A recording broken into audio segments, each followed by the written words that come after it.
Hello friends, எல்லாருக்கும் வணக்கம். நிஃப்டியை பொறுத்தளவுக்கும் இன்றைக்கி கேப் டவுன் ஓப்பன் பண்ணியும் 32 புள்ளிகள் மேலே ஏற்றத்தில் முடிச்சிருக்காங்க. வழக்கம் போல் ஸ்மால் கேப் அண்ட் மிட் கேப்பில் இறக்கம் அப்படிங்கிறது கண்டினியூ ஆகிட்டு இருக்கு. பேங்க் நிஃப்டி இன்றைக்கி ஃப்ளாட்டான கண்டிஷனில் முடிச்சிருக்காங்க. ப்ரைவேட் பேங்க் வந்துட்டு கிட்டத்தட்ட ஒரு 30 புள்ளிகள் இறக்கத்தில் முடிச்சிருக்காங்க. பிஎஸ்யூ பங்குகள் வந்துட்டு இன்றைக்கி ஒரு 21 புள்ளிகள் மேலே வச்சு முடிச்சிருக்காங்க. ஸோ இன்றைக்கி நிலவரம் வந்துட்டு இப்படி தான் இருக்குது. அடுத்த ஒரு நாட்களுக்கு நிஃப்டி நல்ல ஒரு ரெக்கவரி கொடுக்கறதுக்கான வாய்ப்புகள் அப்படிங்கிறது அதிகமாக இருக்குது. இப்போ கரண்ட்டாக வந்துட்டு 22,000 அப்படிங்கிற ஒரு சப்போர்ட்டில் நின்றுருக்காங்க. அடுத்து வந்துட்டு ஒரு 22,350 அந்த லெவலுக்கும் போகிறதுக்கான வாய்ப்புகள் அப்படிங்கிறது கொஞ்சம் அதிகமாக இருக்குது. இந்த வீக்கு வெள்ளிக்கிழமைக்குள்ளே அந்த லெவலில் ரீச் ஆகினா வாய்ப்புகள் இருக்கிற மாதிரி நமக்கு ஃபீல் ஆகுது. என்ன அப்படிங்கிறத பொறுத்து வந்து பார்க்கலாம். ஓகேங்களா? ஸோ அடுத்ததாக வந்துட்டு நம்ம சில இண்டிவிஜுவல் ஸ்டாக்ஸில் நம்ம ஃபாலோ பண்ணிட்டு இருக்கிற பங்குகளில் வந்துட்டு முக்கியமான நியூஸ் பற்றி தான் இப்போ டிஸ்கஸ் பண்ண போகிறோம். ஓகேங்களா? ஸோ வீடியோ பார்க்க நண்பர்கள் மறக்காமல் இந்த வீடியோக்கு ஒரே ஒரு லைக் பண்ணி கொடுத்துட்டு வீடியோ பார்க்க ஸ்டார்ட் பண்ணுங்கள். நீங்கள் கொடுக்குற ஒரு லைக்னால இந்த வீடியோ உங்களை போல் நிறைய யூஸ்ஃபுல் ஆடியன்ஸுக்கு ரீச் ஆக எனக்கு ரொம்ப ரொம்ப உதவியாக இருக்கும். இந்த உதவியை நீங்கள் பண்ணுவீங்க அப்படின்னு நம்பிக்கையில் இப்போ நான் வீடியோக்குள்ளே போகிறேன். ஃபஸ்ட்டாக வந்துட்டு ஜெஃப்ரீஸ் கொடுத்த ஒரு முக்கியமான ரிப்போர்ட் பார்க்க போகிறோம். கிட்டத்தட்ட ஒரு 11 ஸ்டாக் வந்துட்டு நெக்ஸ்ட் 5 இயர்ஸுக்கு நல்ல ஒரு பர்ஃபார்மன்ஸ் பண்ண போகிறாங்க அப்படிங்கிற மாதிரி அவங்க டேட்டா வெளியிட்டிருக்காங்க. இது எதன் அடிப்படையில் குறிப்பிட்டிருக்காங்க அப்படின்னு பார்த்தீங்கன்னா, கன்சிஸ்டன்ட், ஃபாஸ்ட் க்ரோயிங் அண்ட் வந்துட்டு எஃப்ஐயோட இன்ஃப்ளோஸ் எப்படி இருக்குது, எஃபிஐயோட இன்ஃப்ளோஸ் எப்படி இருக்குது அப்படிங்கிறத பொறுத்து வந்துட்டு இந்த லிஸ்ட்டை ரெடி பண்ணியிருக்காங்க. அதில் வந்துட்டு சில ஸ்டாக் நேமை குறிப்பிட்டிருக்காங்க. இவங்க நெக்ஸ்ட் 5 இயர்ஸில் கிட்டத்தட்ட 15 to 20% of compounding annual growth or CAGR returns கொடுக்கறதுக்கான வாய்ப்பில் இந்த பங்குகள் இருக்குது அப்படிங்கிற மாதிரி குறிப்பிட்டு சொல்லியிருக்காங்க. ஓகேங்களா? ஸோ அந்த ஸ்டாக் என்னென்ன அப்படின்னு பார்த்தீங்கன்னா, ஆம்பர் என்டர்பிரைசஸ், அம்புஜா சிமெண்ட், ஆக்சிஸ் பேங்க், பாரதி ஏர்டெல், ஜேஎஸ்டபிள்யூ எனர்ஜி, எல்என்டி, மேக்ஸ் ஹெல்த் கேர், மேக்ரோடெக் டெவலப்பர்ஸ், எஸ்பிஐ, லாஸ்ட்டாக வந்துட்டு ஜொமோட்டோ, டிவிஎஸ், இந்த கம்பெனிகளில் வந்துட்டு நம்ம எக்ஸ்பெக்ட் பண்ணலாம் அப்படிமா குறிப்பிட்டிருக்காங்க. இந்த 11 பங்குகளில் உங்களோட போர்ட்ஃபோலியோவில் எத்தனை பங்குகள் இருக்குது அப்படிங்கிறதையும், நீங்கள் எந்த பங்கில் வந்துட்டு ஃபோக்கஸ்டாக இருக்கீங்க அப்படிங்கிறதையும் மறக்காமல் கமெண்ட்டில் சொல்லுங்கள். ஓகேங்களா? அடுத்ததாக ஜென்சால் இன்ஜினியரிங் தரப்புலேருந்து முக்கியமான தகவல் கிடச்சிருக்குங்க. அவங்க குஜராத்தில் கிட்டத்தட்ட ஒரு 128 கோடிக்கு ஒரு சோலார் ப்ராஜெக்ட் அப்படி அமைக்கிறதுக்கான ஆர்டர் அப்படிங்கிறது அவங்களுக்கு கிடச்சிருக்கு. இதுக்காக தான் அந்த 128 கோடி இன்வெஸ்ட் பண்ண போகிறாங்க. இந்த ஒரு இன்வெஸ்ட்மெண்ட் மூலமாக இவங்களோட பைப்லைனில் வந்துட்டு கிட்டத்தட்ட 1000 கோடிக்கும் 1000 கோடிக்கும் அதிகமான ப்ராஜெக்ட்ஸ் அப்படிங்கிறது ஆட் ஆயிருக்கு. அதில் வந்துட்டு அந்த 600 மெகாவாட் ரூஃப்டாப் ப்ராஜெக்ட்டும் வந்துட்டு இன்க்ளூட் ஆகிருக்கு. ஏன்னா ரீசெண்ட் டைமில் வந்துட்டு அந்த ரூஃப்டாப் ப்ராஜெக்ட் அதிகமாக இந்தியாவில் வந்துட்டு இம்ப்ரூவ்மெண்ட் ஆகிட்டு இருக்கு. அது மட்டும் இல்லாமல் ஜென்சால் இன்ஜினியரிங் புதுசாக ஒரு இவி மேனுஃபேக்சரிங் ஃபெசிலிட்டியை வந்துட்டு புனேயில் ஓப்பன் பண்ணியிருக்காங்க. ஸோ தொடர்ந்து இந்த கம்பெனியில் நல்ல நியூஸ் வந்துட்டுருக்கு. இருந்தாலும் இப்போ இந்த பங்கு வந்துட்டு கிட்டத்தட்ட 1200 1300லேருந்து நல்ல ஒரு இறக்கம் கொடுத்து கரண்ட்டாக வந்துட்டு கிட்டத்தட்ட ஒரு 45% டிஸ்கவுண்ட்டில் கிட்டத்தட்ட ஒரு 700 750 அந்த ரேஞ்சில் வந்துட்டு ட்ரேட் ஆகிட்டு இருக்காங்க. ஸோ லாங் டேர்ம் நீங்கள் ஃபோக்கஸ் பண்ணுறீங்க அப்படின்னா கண்டிப்பாக இந்த பங்கை நீங்கள் ஃபோக்கஸ் பண்ணிக்கோங்க. குறிப்பாக அந்த பங்கு வந்துட்டு மிட் கேப்பில் இருக்கிறனால இப்போதைக்கு மிட் கேப்பில் வந்துட்டு நல்ல ஒரு இறக்கம் கொடுத்துட்ருக்காங்க. மிட் கேப்பும் சரி, ஸ்மால் கேப்பும் சரி. அதனால் இந்த சமயத்தில் இன்வெஸ்ட் பண்ணுறது எனக்கு தெரிஞ்சு பெட்டராக இருக்கும் அப்படிங்கிற மாதிரி தோணலை. ஸோ வெயிட் பண்ணிவிட்டு நல்ல லெவலில் நீங்கள் பை பண்ணிங்க அப்படின்னா கண்டிப்பாக நல்ல ஒரு க்ரோத் இருக்கும். ஸோ வெயிட் பண்ணி நல்ல ஒரு ரேஞ்சில் பை பண்ணுங்கள். ஓகேங்களா? அடுத்ததாக நம்ம அலைஸ் ப்ளூ அப்படிங்கிற ஒரு ப்ரோக்கிங் கம்பெனி பற்றி தாங்க நம்ம பார்க்க போகிறோம். நான் பர்சனலாக 3 மாதம் யூஸ் பண்ண எக்ஸ்பீரியன்ஸை சொல்கிறேன். One of the best broking company. முக்கியமாக தமிழ் கம்யூனிட்டி பீப்புளுக்காக வந்துட்டு இவங்க ரொம்பவும் பெஸ்ட்டான ஒரு சர்வீஸ் கொடுத்துட்ருக்காங்க. நிறையா பெரிய பெரிய ப்ரோக்கிங் கம்பெனிஸில் ரீசெண்ட் டைமில் தமிழ் கஸ்டமர் சப்போர்ட்டை நீக்கியிருக்காங்க. இவங்க கண்டினியூவாக வந்துட்டு தமிழ் சப்போர்ட்டிங் சர்வீஸை ரொம்ப ஃப்ரெண்ட்லி மேனரில் ப்ரொவைட் பண்ணிகிட்ருக்காங்க. நீங்கள் ஒரு பிகினராக இருந்தாலும் சரி, ப்ரோ ட்ரேடராக இருந்தாலும் சரி, கண்டிப்பாக இவங்ககிட்ட உங்களால் எக்ஸட்ரா ப்ராஃபிட் மேக் பண்ண முடியும். ஏன்னா நான் என்னோட எக்ஸல் ஷீட்டில் வந்துட்டு டிஃப்ரென்ஸ் ரொம்பவும் கிளியராக பார்க்க முடிஞ்சிச்சு. இதுக்கான காரணம் இவங்க ஈக்விட்டி டெலிவரிக்கும் மியூச்சுவல் ஃபண்ட் ஐபிஓக்கெல்லாம் வந்துட்டு ஃப்ரீ ஆஃப் காஸ்ட் 0 கமிஷனில் பண்ணி கொடுத்துட்ருக்காங்க. Intraday, equity, commodity, currency and future ஆப்ஷன்ஸ்க்கு வந்துட்டு இவங்க ரொம்ப கம்மியான ஃபீஸ் 15 ரூபீஸ் சார்ஜ் பண்ணுறாங்க. எனக்கு தெரிஞ்சு மற்ற ப்ரோக்கிங் கம்பெனிஸ் எல்லாமே 20 ரூபீஸ் சார்ஜ் பண்ணுவாங்க. வெறும் 5 ரூபீஸில் பெரிய மாற்றம் என்ன வரும்னு யோசிச்சிங்க அப்படின்னா, 264 ட்ரேடிங் டேஸில் நீங்கள் வெறும் 10 ஆர்டர் மட்டுமே எடுத்தாலே வருஷத்துக்கு 52,800 நீங்கள் ப்ரோக்கரேஜ் மூலமாக செலவு பண்ணுறதா இருக்கும். நீங்கள் ஒரு அக்ரெசிவ் ட்ரேடர் அப்படின்னா இதை விடவும் அதிகமாக நீங்கள் பே பண்ணுவீங்க. ஆனால் அந்த வேல்யூ உங்களுக்கு தெரியாது. ஏன்னா இது ஒரு குமுலேட்டிவாக வரும்போது தான் நமக்கு ஒரு பெரிய அமௌண்ட்டாக தெரியும். அப்போது 15 ரூபீஸ் ரெடியூஸ் ஆகும்போது உங்களுக்கு கிட்டத்தட்ட 39,600 வந்துட்டு பே பண்ணுவீங்க.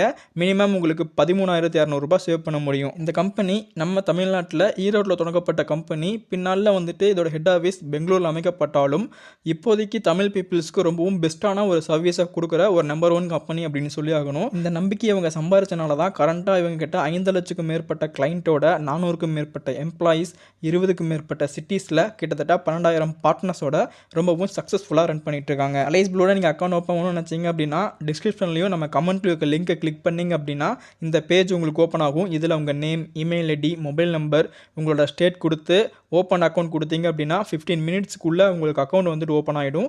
ரொம்ப யூஸ்ஃபுல்லாக இருக்கும். நம்ம லிங்க் மூலமாக நீங்கள் ஜாயின் பண்ணும்போது நம்மளோட ஃபியூச்சர் ப்ரோக்ராமான ஜீரோ டு ஹீரோ இன்வெஸ்ட்மெண்ட் ஸ்ட்ராட்டஜியில் வந்துட்டு உங்களுக்கு ஃப்ரீ டிக்கெட் கிடைக்கான வாய்ப்புகள் இருக்குது. கண்டிப்பாக ட்ரை பண்ணிவிட்டு உங்களோட கிளைண்ட் ஐடியை எனக்கு மெசேஜ் பண்ணுங்கள் வாட்ஸ்அப்பில். தேங்க்யூ. அடுத்ததாக நெக்ஸ்ட் ஜென் எனர்ஜியா கம்பெனிக்கிட்ட முக்கியமான தகவல் கிடைச்சிருக்குங்க. அவங்க கிட்டத்தட்ட 1000 கோடிக்கு மேலே ஒரு இன்வெஸ்ட்மெண்ட் அப்படிங்கிறத பண்ண போகிறாங்க. ஒரு இவி மேனுஃபேக்சரிங் யூனிட்டை வந்துட்டு ஜம்மு அண்ட் காஷ்மீரில் செட் பண்ண போகிறாங்க. இந்த நொய்டா பேஸ்டு கம்பெனியான நெக்ஸ்ட் ஜென் எனர்ஜியா அதுக்கான ஒரு முன்னேற்பாடுகள் அப்படிங்கிறது கரண்ட்டாக போயிட்டுருக்கு.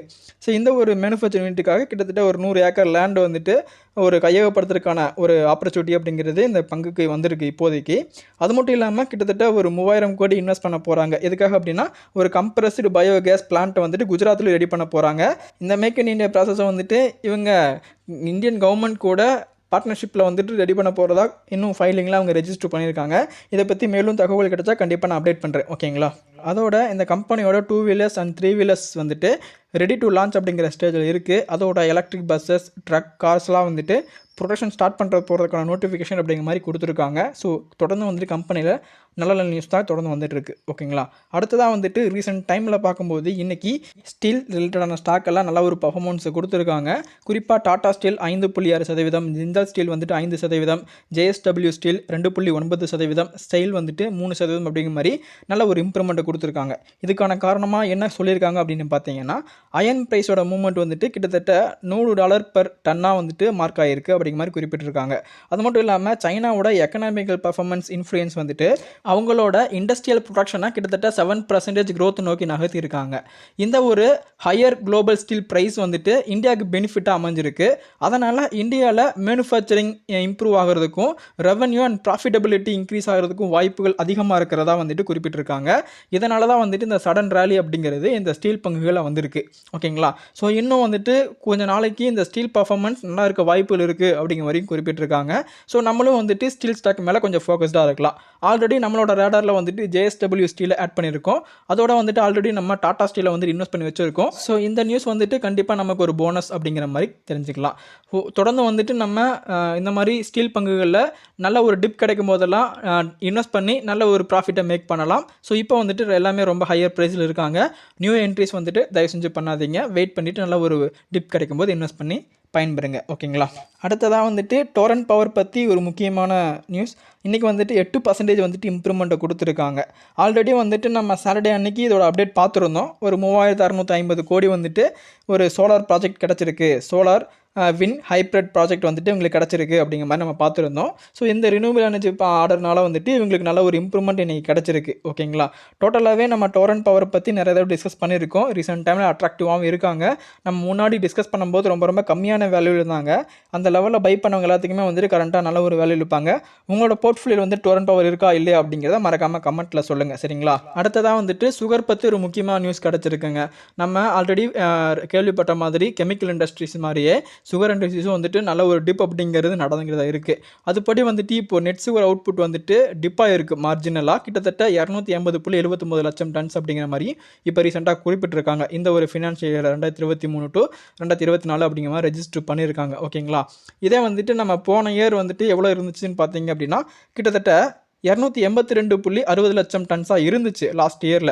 ஆனால் கரண்ட்டாக வந்துட்டு நல்ல ஒரு இறக்கம் அப்படிங்கிறது வந்திருக்கு. ரொம்ப நோட்டிஃபை பண்ணுற இறக்கம் இல்லைனாலும் மார்ஜினலாக வந்துட்டு ஒரு டிப் நடந்திருக்கு. ஸோ எப்போயுமே ஒரு இயர் கம்பேர் பண்ணும்போது அடுத்த இயரில் வந்துட்டு நல்ல ஒரு இம்ப்ரூவ்மெண்ட் அப்படிங்கிறது ஒவ்வொரு துறையிலையும் வரக்கான வாய்ப்புகள் அந்த வந்தால் தான் வந்துட்டு அந்த துறை நல்ல ஒரு வளர்ச்சி இருக்குது அப்படிங்கிற மாதிரி நம்ம நோட்டிஃபை பண்ண முடியும். ஸோ கண்டிப்பாக இந்த இறக்கமும் ஒரு பெரிய பாதிப்பை வந்துட்டு நம்ம சந்தையில் ஏற்படுறதுக்கான வாய்ப்புகள் அதிகம். ஸோ நம்ம இப்போதைக்கு வந்துட்டு நம்ம சுகர் பங்குகளை கன்சிடர் பண்ண வேண்டாம் அப்படிங்கிறது என்னோட ஒப்பீனியன். ஆனால் வந்துட்டு நீங்கள் ப்ராஜ் இண்டஸ்ட்ரீஸை கவர் பண்ணுங்கள். ஏன்னா ப்ராஜ் இண்டஸ்ட்ரீஸ் அப்படிங்கிறது வந்துட்டு டேரெக்டாக சுகர் மட்டுமே அதை டிபெண்ட் பண்ணி கிடையாது. ஸோ அவங்க சுகர் கம்பெனியில் இருக்க டிஸ்டிலர்ஸ் மேனுஃபேக்சர் பண்ணுறாங்க, அதை வந்துட்டு சர்வீஸ் பண்ணுறாங்க. ஸோ அதனால் வந்துட்டு மேக்ஸிமம் இது எல்லாருமே சுகர் பங்கு நினச்சிட்டு இருக்காங்க. ஸோ கண்டிப்பாக அது கிடையாது. மேபி இந்த பங்குகளை வந்துட்டு ஒவ்வொரு டைமும் இறக்கம் கிடைக்கும் போது நீங்கள் கன்சிடர் பண்ணி வச்சுக்கோங்க. மேக்ஸிமமாக வந்துட்டு இந்த பங்குகளாக மேக்ஸிமம் ஒரு 45% மேலே வாய்ப்புகள் அதிகமாக இருக்குது மேலே போவதற்கு.